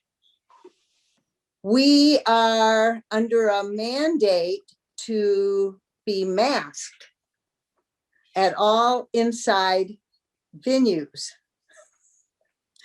So when I go to exercise now, everybody has to be wearing a mask, which is not as much fun as exercising without. I'm prepared either way. They may say, well, you're at least 6 feet away from your audience, so maybe it's okay if nobody has any concerns about that, that I would be not wearing a mask. But I may be, for the first time, giving a presentation, reading and sharing about writing and publishing with a mask. So my challenge is going to be to really project to my audience. I will enjoy it no matter what. It's fun to look out and see, whether it's on Zoom or see in real life, in person, to see the smiles and the nods and so forth as I share. And that's what I really enjoy. So I don't know, it may be a first for me for my hobby of writing. Tom? Thank you, Connie. And I'll be apologizing later for calling on you without warning you. But she's not one to really brag about herself. So she leaves that up to me. She's talking about 40 years in one club, consistent, uninterrupted membership of a club, multiple DTMs, past area governor, past division governor, and has put on a lot of really very special events at the district. So that's her real strength and field of expertise. Not only is getting along with me, but putting on special events for our district. And we need to chat a little bit about what's upcoming. One of my most happy things about what we're planning I want QSs and maybe some others in the month of March or May and June. May is planning, we're themed for May will be mothers. So if you have some wonderful stories about mothers or having been a mother, some of those issues all along the idea of mothers, since it's Mother's Day month. Father's Day is in June, even though most people usually ignore that. I know when we used to have trouble getting online or calling back, you could always call your father on Father's Day, but you a lot of times had trouble getting through to mother on Mother's Day. So hopefully we'll give equal time to fathers in June. Michael Ozier is going to do a little bit more planning for the next 2 months. We are going to put our heads together, but he has some thoughts and ideas about what to do about April and March and April. And so who knows what kind of wonderful things will happen. If any of you are working with a QS, please let me know. And if you are seeking your QS, please let me know if you wish to get it on the agenda. I know, as I said, a couple of people didn't really want to do it on Zoom, but who knows? We'll see what happens after that. And so then we'll have program for sure. It's not announced. Next meeting will be March the 2nd. And Michael, did you have anything to add on ideas you might be thinking about, or we'll share those later? Well, one idea we have is my co-chair in District 100 is an expert on Bitcoin. And let me tell you, I've heard the speech 3 times. I don't get what it is. I know it's a huge deal, and he explains it in a way that all of you will understand. And I think that would be something very different than we've ever done at our Speakers Bureau here. Hopefully we're all more rich for the experience, right? So I'm going to offer that. I haven't talked to him yet, but I think that would be a great opportunity to talk about out-of-the-box thinking that makes your brain go Swiss cheesy. That would really do it. Okay, I know as always, we will have a good program for the rest of the year, but you start thinking about your mother or your father or some stories about mothers and fathers in June. And, Suzanne, and Tom, I think you might. Can we have Alicia speak for 30 seconds about We Saturday certainly night? can, and then we'll go to our district representative, Suzanne Leonard. So Alicia from Australia. Thank you very much. Thank you very much. G'day, everyone. It's nice to be here at the Inland Empire Speakers Bureau. We have two wonderful speakers coming up at the District 100 Speakers Bureau on Saturday night. We have Michelle Mater, who is a TEDx speaker, life coach, and also published author, who is going to be delivering on confidence. And then to really get yourself outside of the box and really get yourself outside of the comfort zone, we will be having KM Thomas from Bahrain, who will be delivering on laughter yoga. So you will actually having to be sit there on your chair and dancing and climbing walls. You'll be having to laugh. You'll be having to exercise for an hour. It is an amazing session. We had him in December, and due to popular demand, he will be back. So please come. Hey, Tom, I sent you the link. I sent you the links if you want to send that out to the Bureau. Okay. I will see if I'm capable of doing that, but we will try to do that and get that out. And I know that I really appreciate the idea of shared experiences and learning from each other in terms of what we can do with Speakers Bureau. Maybe we'll hear even from Speakers Bureau outside of Southern California and Hawaii. And with that, I know I had some time set aside let's see, Rose, you're still here. You said you had a video you wanted to share. Sure, I'm happy to share it if everyone's Let's okay see, with I it. have. It's Maybe about I a better minute. do this. I better It's do about this a other minute. thing first to make sure we get this in. I do have a sad announcement to announce. We have lost one of our qualified speakers, Michael Slattery, who was a 25-year member of Club 1348, and we did lose him within the last few days. He succumbed. He had multiple heart attacks, and we were sure he was going to be able to recover. I was anyway, and that did not happen. He had suffered through a number of things, but I think Rob has told me he might be able to share a video of him speaking. So let's see how that works.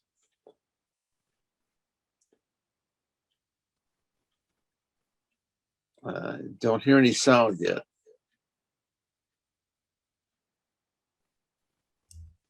When you shared the screen, did you click the sound button, the sound card down below, and tick the box?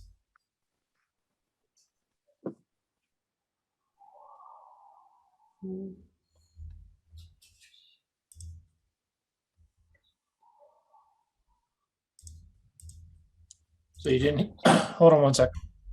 Let me start again.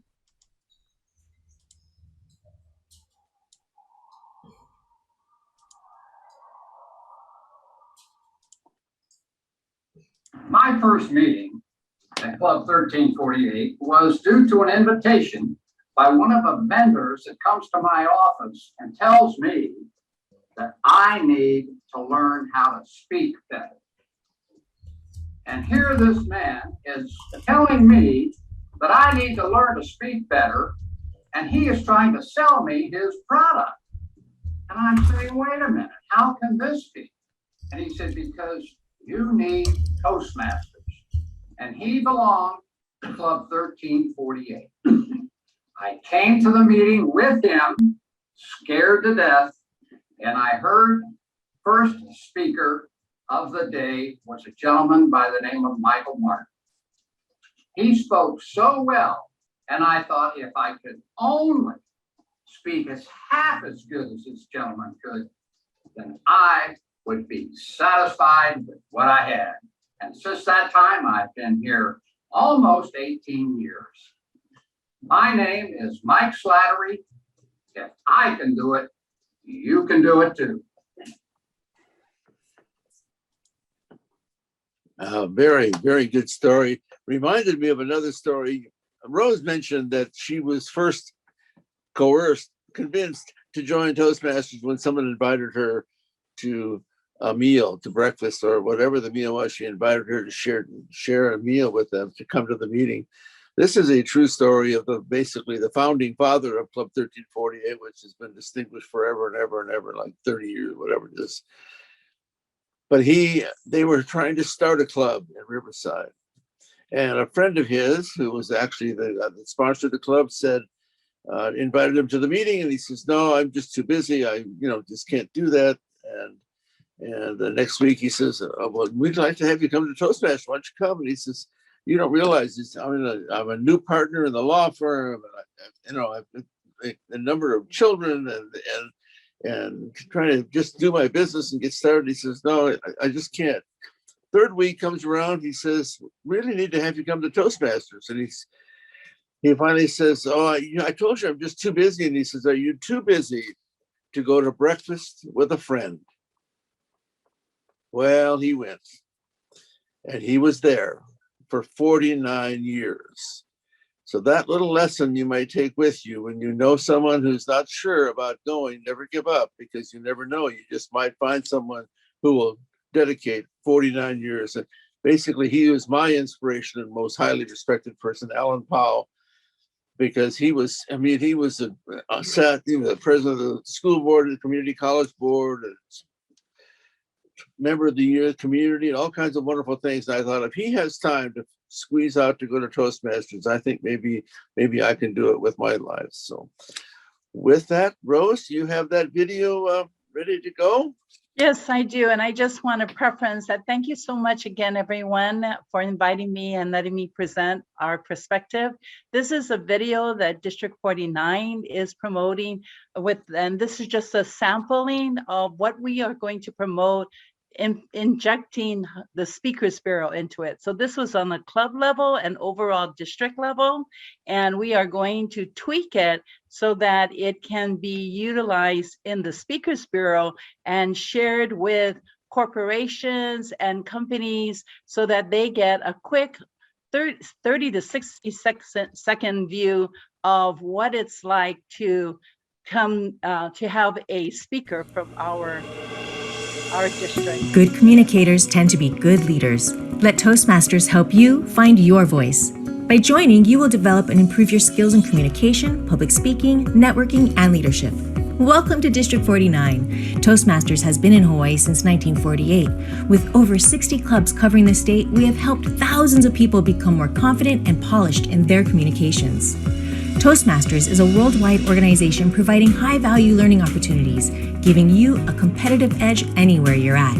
There are many benefits. In our supportive setting, you will enhance your listening skills, practice feedback processes, and work collaboratively with others.